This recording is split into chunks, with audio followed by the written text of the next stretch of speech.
Rick, what did you eat last night? I had this veggie lasagna that I'm still sort of a little confused about. Maybe you can help me. I went out with some friends for dinner, and we went to this, what's known as a really great Italian restaurant. And I got the veggie lasagna, and I can't say it was bad, but I'm also not sitting here saying it was awesome, but it was so gooey. So cheesy, so saucy, and there was so much of it. It was completely satisfying. Like, I'm so overwhelmed by it. But at the end of the meal, I was like, that was weird. You know what I mean? It just had so much going on. It had so much going on with it, but I couldn't quite, it didn't really have any texture because everything was so gooey. I see. But then all the gooey stuff was really, really tasty. I see. Because it's tons of melted cheese and tons of really homemade tomato sauce. So in a weird way, it tasted like something, but then at another level, it didn't taste like anything. I see. So it sounds like it was good because it was cheesy, but it wasn't really veggie lasagna. No, I just think it was a big pile of cheesy, saucy goo is what I think. Got it. I think the noodles had been gotten so soft that I couldn't even find the noodles. Yeah. I see what you mean, though. I see why it's confusing because you can't hate that because it's still cheesy goodness. Yes. And then the next day, the leftovers coagulated into some weird formation, but it tasted really good. I'm sure it did. Did you eat it cold? Yeah. Yeah, I would have too. Probably better. Right? So it doesn't get soft. Yes, exactly. Yeah. How about you? Well, I had this bag of baby arugula that I had bought for a salad to serve someone and hadn't ever served, and it had been in my fridge for a while. And I thought, well, it still looked fine. It hadn't started to turn to liquid yet, like sometimes happens when grains are going bad. And I opened it up and I was like, well, I have to eat this. And I couldn't eat a whole bag of arugula as a salad. And I knew it was toward the end of its life. So I decided to wilt it down and just do some greens with it. It had a little bit of a funky smell when I opened the bag. And I was like, nah, it's fine. So I wilted it down with some onion and garlic and a little balsamic vinegar at the end. And I tasted it and I'm like, maybe there's a little bit of a weird taste to this. No, it's fine. So I ate maybe half of it and my body was like, there's something not right here. And sure enough, a couple hours later, it turned out those greens were past their prime. Let's just leave it at that. No! Oh my God, how funny. Yeah. I love the thought process of continually trying to convince yourself that it was going to be okay. It's fine. I'm not wasting this arugula. Nothing to see here, people. Move on. All good. Welcome to another episode of You Won't Believe What I Ate Last Night. I am Rick Fiore. And I'm Kate DeVore. And this is our ongoing conversation about food, health, weight management, and our endeavor to be and stay healthy in a really tasty world. With love, kindness, and compassion towards ourselves and others. Today, we are having a follow-up conversation about some of the insights we got from our last episode in which we interviewed Amanda Skrip. The episode focused on incorporating more plant-based foods and living a healthy lifestyle.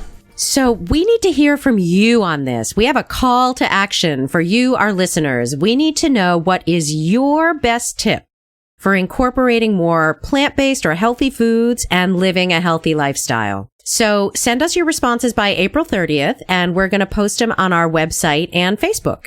You can send them to us by email at youwon'tbelievewhatIate@gmail.com. You can also send us an MP3 that you just record on your phone that you can email us. You can reach us through our website, which is youwon'tbelievewhatIate.com. You can also follow us on YouTube, Instagram, and Facebook at You Won't Believe What I Ate Last Night, and leave us a comment on our post about this episode. Excellent. So please do that. We really need all the tips we can get, you guys. We do. So please share your best ones. So Rick, what was one of your big takeaways from the interview? One of my big takeaways is what I got from Amanda is how important it is to have a sense of patience with yourself as you go through this process of staying healthy in a really tasty world. I feel like she really just the way she talked and the way she talked about her own journey and things that you could do, I just got this general sense of here she is. She's being really patient. She's worked through a lot of stuff. She's found out things that worked for her. She's doing pretty well, right? She's not maybe perfect all the time, but she's found a way to be patient and just to figure it out and work it out. And that to me just embodies compassion. So I really loved that. Yeah. And there really was an element, I think, of, right, that kindness, being kind to yourself in terms of the, your attitude and your perspective of not feeling like you're failing for eating cake. Totally. Yes. Yeah, It's a great way to put it. That understanding that everything is in balance and that it's not, you're not judging, you're not wrong, you're not bad. And that's really our whole perspective, isn't it? How to do it with love, kindness, and compassion to ourselves and others. And so that does seem like, even though those aren't the words that she used particularly, that really does feel like, I totally agree. Yeah. Yeah, it hit home. How about you? What was one of your takeaways? Well, clearly that as well, but mine is a little more pragmatic, which is the concept. I really loved how she framed the idea of the false energy that we get from caffeine and sugar. That it's an illusion. It's because it's such a short-term rush of energy, it gives us the illusion of energy, but it's really depleting us. And the idea that energy is a bank account. And I use that. It's so funny. I use that phrase a lot for voice. I'm like, okay, you have a limited amount of voice use in your bank account if I'm dealing with someone with a vocal injury who needs to perform or something like that. So the bank account concept really resonated with me. And so what's missing from your diet that you really need that little rush, that you need that false energy? And the fact that it's often protein, she said. So I think from a practical perspective, that was really eye-opening to me, because caffeine and sugar not necessarily in the form of white sugar, but carbs in some form that, turn to sugar, is definitely something I rely on more than I would like to. And I think that was a really nice way to look at it. So that was my biggest one, I'd say. I agree with you. And what you said, the illusion of it all, it really stuck with me. And to just see it as that is something that I think she said that you're going to pay for later on credit. That's right. That is like living on borrowed money. Oh, so true. And I hate that. I hate to be in debt, right? So like Yes. if I take that, if I think of that thing as debt that I now am going to owe somehow, somewhere, it might be less appealing. I always remember that about when we first met, is that you always paid your credit cards off on time. And I was like, that is amazing. I still do. I know, totally. Because right out of college, I never did that. But soon after that, I learned to do it very quickly. And to this day, I never carry a balance on my credit cards. Once again, guess who taught me that? That'd be my mom. Everything comes from my mom. Unknown third member of our podcast. That's right. Our third podcast member. She's going to, at some point, she's going to listen to all these and she's going to just flip over how much I reference her. She doesn't even listen. Kate's working with her technically. Hey, did you know? Hey, Kate, did you know McDonald's sells 75 hamburgers every second of every day? No, I didn't know that. Let's talk a little bit, a couple things we learned that we're going to try. Anything stick out with you? Yeah, there are several. One of them is aloe vera juice, which not only am I going to try it, but I'm potentially going to recommend to clients as something for digestive health and reflux and stuff. But apparently some of us have secretly been using that and did not bother to share it with the others of us. Rick? Who? Is that Janice, our producer? Janice. Always Janice. Yeah, I know. So funny. One of those things I've done for at least a good year and a half now. And I'm just like, I can't believe it never came up. But yeah, I really adore it. I really do feel like it's really great about hydrating the system. And I think it's really good about cleaning up my system in the morning. And I just put a tablespoon or two in hot water, depending on how big my mug is, and just gulp it on down. It's really nice. Well, I don't gulp down hot water, but you know what I mean. And just by itself, or can you mix it with lemon? And do that on one I have thing? Never mixed it with lemon. You have? I don't like drinking it by myself because it's so strong, but I bet you certainly could put a little bit of lemon in there. But you just do it with hot water by itself? Yeah, totally. Okay. Yeah, so that's one of mine. What about you? I think one of the things I'm going to try is, this sounds super simple, but I actually am not very good about having just a big thing of arugula in my fridge. So one of the things she mentioned that was always on her shopping list is just having a big thing of arugula. So I'm maybe thinking arugula or spinach. That's just always ready to go. Like, because when I go to the store, I'm like, oh, do I really want arugula this week? You know?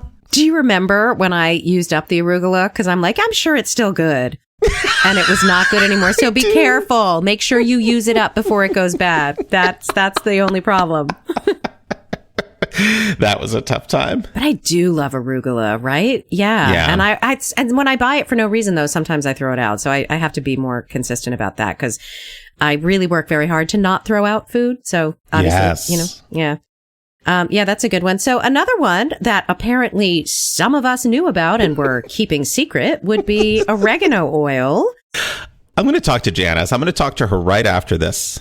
Clearly, I have not been getting the memos, but anyway, so sounds like a super useful thing to have on hand for a number of reasons, right? Like it could be a disinfectant. I love that idea too. That's great. Yeah. Yeah, like tea tree, but tastier. Exactly. Yeah. Mm-hmm. And it's this really powerful thing that I can't put it on my tongue because it's too strong for me. So that's why I've been putting it in my smoothies. And I've got it down to if I just get the right amount in, it's just a great flavor in my smoothies.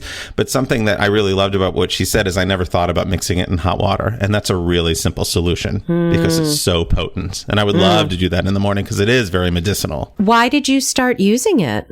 Years ago, my friend Laura Grace had recommended it to me. I was just over at her apartment having dinner with her and her husband, Michael, and she wasn't feeling well. So she goes to the cabinet, takes out this thing, puts a couple drops in her tongue. I'm like, what's that? She's oregano oil. It tells me what it's for, that it's medicinal. And she's like, you want to try it? I'm like, sure. So she put a couple squirts on my tongue and I nearly collapsed. It was so intense. And I was like, that's nasty. But then after that, when I learned to control the portions, I bought it. I started using it after that.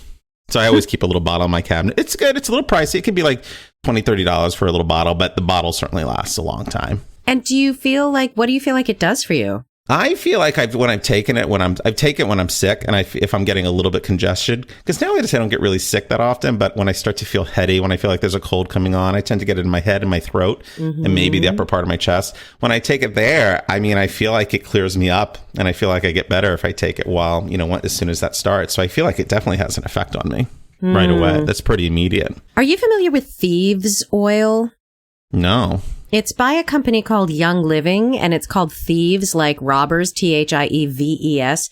And it's a blend, and it's got clove, and I don't even know what else in it. And it's another one of those essential oils. It's very high quality. This particular company is very high quality, and it's got a lot of different things in it that do different things. And I wouldn't be surprised if there might be some oregano in there, but it's another one. There's no way in a million years there's no essential oil I would put directly on my tongue, by the way.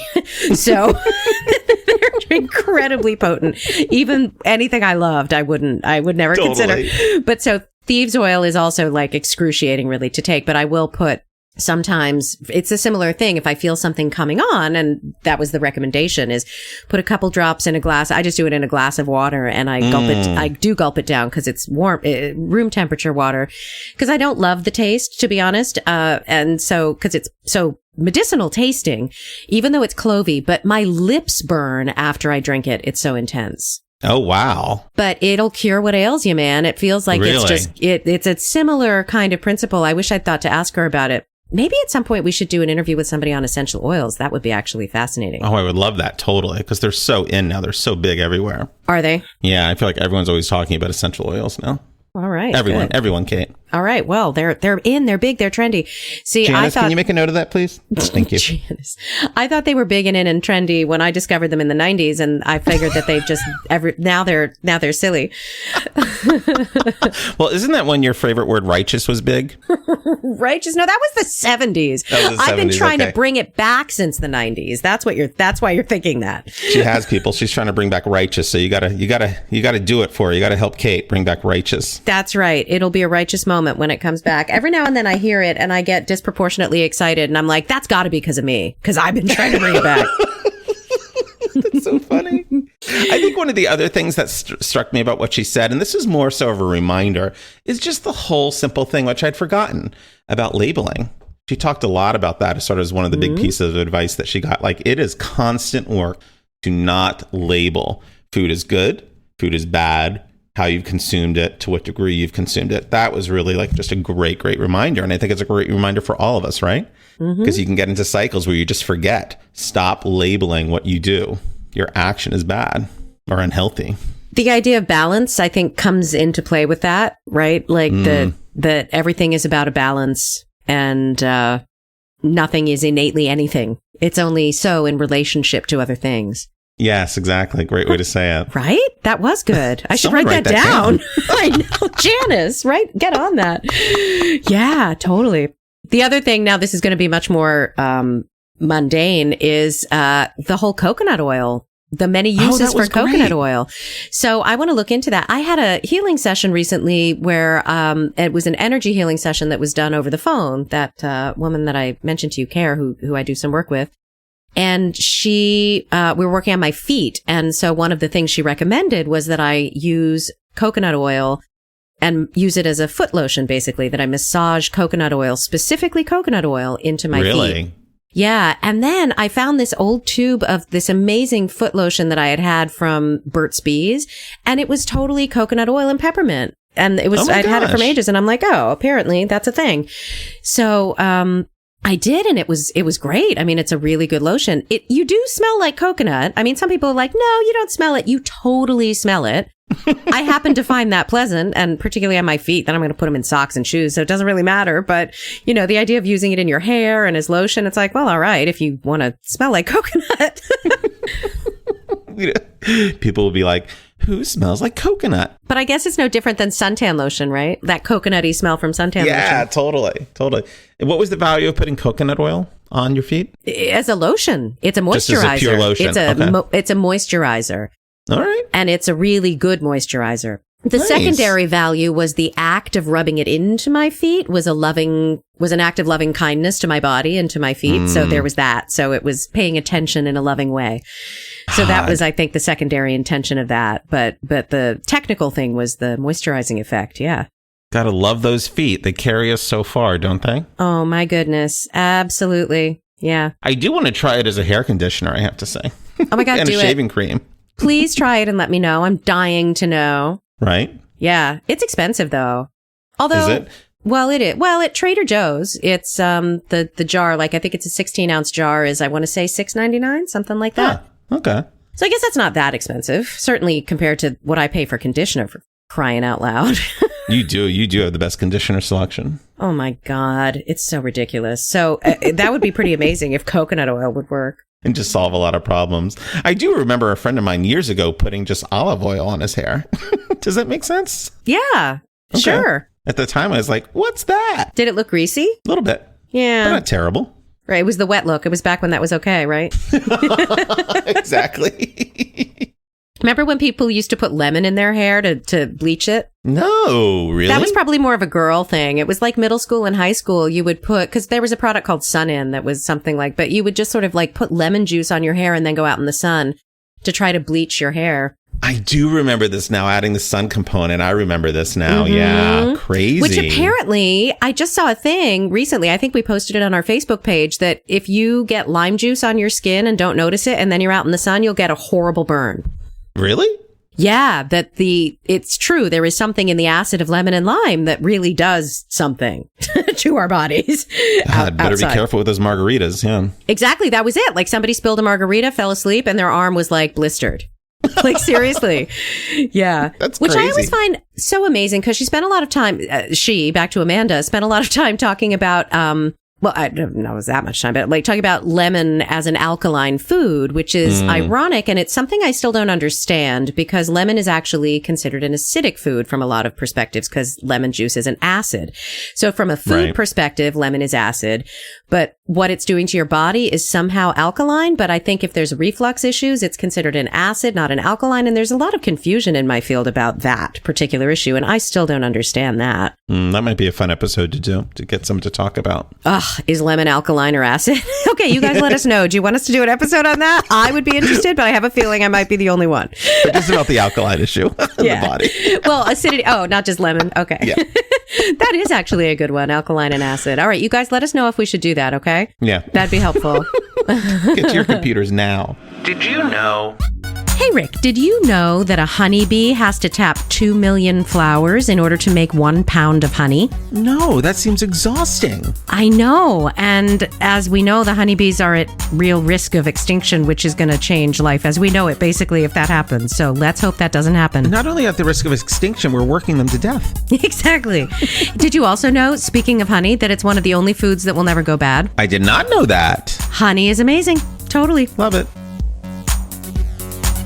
let's talk about some things that she talked about that we're already doing and how we feel about them. So she talked about doing the lemon in hot water in the morning, which I've been doing for a long time now. I really like it.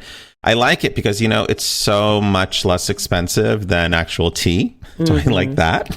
See, that's funny. I don't find it to be. Lemons are so pricey here that it's more expensive for me to put half a lemon than a tea bag. A half a lemon is at least 50 cents. A tea bag is less than that for me. Isn't that funny? Oh, wow. Now, that being said, I do I don't do as much as she said. I only do a quarter a slice. So a lemon, lasts me a long time. But I do really feel it in the morning. I feel like it definitely hydrates me. I feel way better than if I just have water or if I've had tea. And then I also just feel like it gets my whole system going in the morning. It's a really quick way to jumpstart everything, particularly if you add a little bit of the cayenne pepper. Yeah, they talk about it sort of like cleansing. It feels like it roto-rooters things out, which it really does feel like. Was it you? I think I was telling you about this a couple of years ago, and I was like, there's all this research about whether you should use this much or that much in lemon and lime, and you were like, and I'm like, I'll find that for you, and you're like, I don't care. I'm just going to do it because it sounds smart. I don't. I think that just sort of symbolizes us. I'm like, I'll get you the data. And you're like, no, I believe you. It's okay. Totally. It's so funny. This is one of those things that just makes me smack myself on the head because I agree. I love it. And when I do it, I love it. And I hardly ever do it. Yeah, right? And there's so many reasons for that. One is sometimes in the morning, I just don't have time. And if I'm going to pick coffee. That's one. Another one is that lemons are expensive and they go bad. And so I don't always have a lemon on hand, which people in California listening, please feel sorry for me because I know that they're like water out there. Well, they're easier to find than water out there.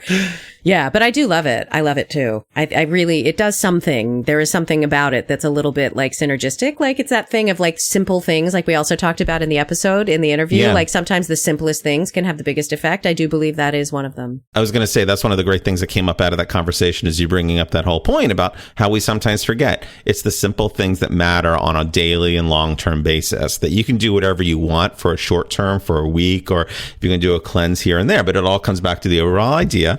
What are the small changes you can put in place over an extended period of time, which is just a really powerful lesson to remember. Totally. Right? Yeah. And in case anyone's wondering, no, you can't substitute the lemon juice you get in a bottle for fresh lemon juice. No. Terrible. Yeah. It's idea. Not the same. It doesn't have the same health benefits, any of that. Another thing that she mentioned, we already talked about this already, but is the idea of not judging foods as good or bad. I definitely think I do that. But the irony is, whether I'm heavy or not heavy, I've never done that. That's never been one of the things I do. I've always been like, okay, I'm eating a lot of cheese and that's okay. I love cheese. There you go. Like I haven't had that. So for me, that wasn't as personally revelatory because I never really had that issue. But she said something at one point, I don't remember what her language around it was, that reminded me of a concept that's really valuable to me, which is the focus on the inclusion of foods rather than the exclusion of foods. So that is a hugely valuable concept to me. And when I'm really aware of that, and in fact, the last couple of months, that's something I've done differently that's been really helpful, is I'm not being on the straight and narrow, and I'm not doing a thorough cleanse where I cut stuff out. I'm just making sure that I'm cooking and eating more healthy stuff in addition to whatever else happens. And it just does naturally limit the things that are less good for me. I love that idea. It's so positive. You know? Yeah. It's about focusing on the positive and not the negative, which I like about it too, because I actually am the opposite of you. I've always grown up with a sense that this food is good and this food is bad. So it's still something to this day that I struggle with.